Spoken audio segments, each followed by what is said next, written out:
Rivaldo, কাকা, Ronaldo Nazario থেকে শুরু করে হালের নেইমার জুনিয়র সবাই জোর গলায় দাবি করছিলেন এবারের ডিয়ারের একমাত্র দাবিদার ভিনিসিয়াস জুনিয়র।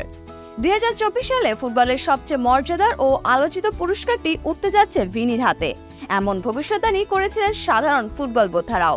কিন্তু কাল নেভাদায় কোপা আমেরিকার কোয়ার্টার ফাইনাল থেকে ব্রাজিলের বিদায়ের পরও কি রিভালদো কাকারা জোর গলায় বলতে পারবেন ফ্রান্স ম্যাগাজিন ও ওয়েফার যৌথ আয়োজনে দেওয়া পুরস্কারটির একমাত্র অধিকারী ভিনিসিয়াসই?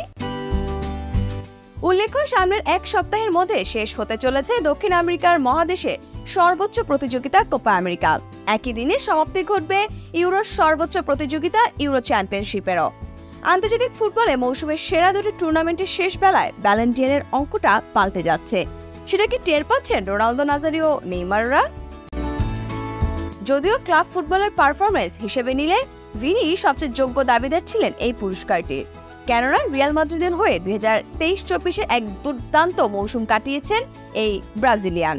সব প্রতিযোগিতা মিলিয়ে খেলেছেন 39 ম্যাচ, নিজে করেছেন 24 গোল, সতীর্থদের দিয়ে করিয়েছেন আরও 11টি গোল। দলকে অনেকটা একা হাতে জিতিয়েছেন চ্যাম্পিয়ন্স লিগ শিরোপা। কিন্তু বেলা শেষে জাতীয় দলের পারফরমেন্সই নির্ধারক হয়ে পড়তে পারে ব্যালন ডি'অর জেতার ক্ষেত্রে, আর সেখানেই পিছিয়ে পড়েছেন তিনি। এছাড়া অন্য আরো যে 4টি মানদণ্ডের ভিত্তিতে এই পুরস্কার দেয়া হয়, সেখানেও একটি দিক দিয়ে পিছিয়ে পড়েছেন ব্রাজিলিয়ান তারকা।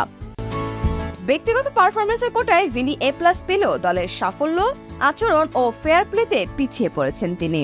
কারণ কোপায় গ্রুপ পর্বে 2 হলুদ কার্ড দেখায় উরুগুয়ের বিপক্ষে শেষ 8 ম্যাচে মাঠেই নামতে পারেননি ভিনিসিয়াস। প্যারাগুয়ের বিপক্ষে করা 2 গোলের স্মৃতি সঙ্গী করে টুর্নামেন্ট শেষ করতে হয়েছে নিষেধাজ্ঞার মধ্যে থেকে। ক্লাব পর্যায়ে সাফল্য বেশ এগিয়ে নিয়ে গেলেও জাতীয় দলের সঙ্গে মহাদেশীয় টুর্নামেন্টের ব্যর্থতা কিছুটা হলো পিছিয়ে ফেলে দিচ্ছে ভিনিকে। এদিকে যেমন বছরের শেষ ভাগে ভিনি পিছিয়ে পড়েছেন, অন্যদিকে তরতরিয়ে এগিয়ে যাচ্ছেন তার প্রতিদ্বন্দ্বীরা।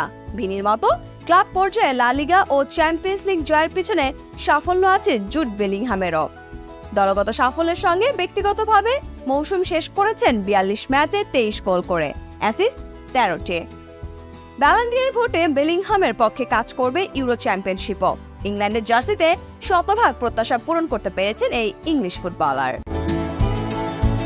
কারণ শেষ 16-এ স্লোভাকিয়ার বিপক্ষে 1-0 গোলে পিছিয়ে যাওয়া ইংল্যান্ড যখন টুর্নামেন্ট থেকে বিদায়ের মাত্র মিনিট কয়েক দূরে, ঠিক তখনই বেলিংহামের বাইসাইকেলকে গিয়ে উদ্ধার করে ইংল্যান্ডকে। তাই তো মাইকেল ওয়েন তো বলেই দিয়েছেন ব্যালন ডি'অর বেলিংহামেরই প্রাপ্য। তবে বেলিংহাম বা ভিনিসিয়াসই কিন্তু ব্যালন ডি'অরের প্রধান দাবিদার নন। ইউরোর মাধ্যমে সবচেয়ে বড় দাবিদার হয়ে উঠতে পারেন কিলিয়ান এমবাপ্পে। পিএসজিতে শেষ মৌসুমে লিগ জিতেছেন এমবাপ্পে, খেলেছেন চ্যাম্পিয়ন্স লিগের সেমিফাইনালও। প্যারিসের ক্লাবটিতে 48 ম্যাচে করেছেন 44 গোল। সর্বশেষ ফিফা বিশ্বকাপের ফাইনালে হ্যাটট্রিক করা এমবাপ্পে এবার ইউরোর সেমিফাইনাল, ফাইনালও যদি এমন ইতিহাস গড়ার কিছু করে ফেলেন, তবে ব্যালন ডি'অর ছুটবে তার দিকেও।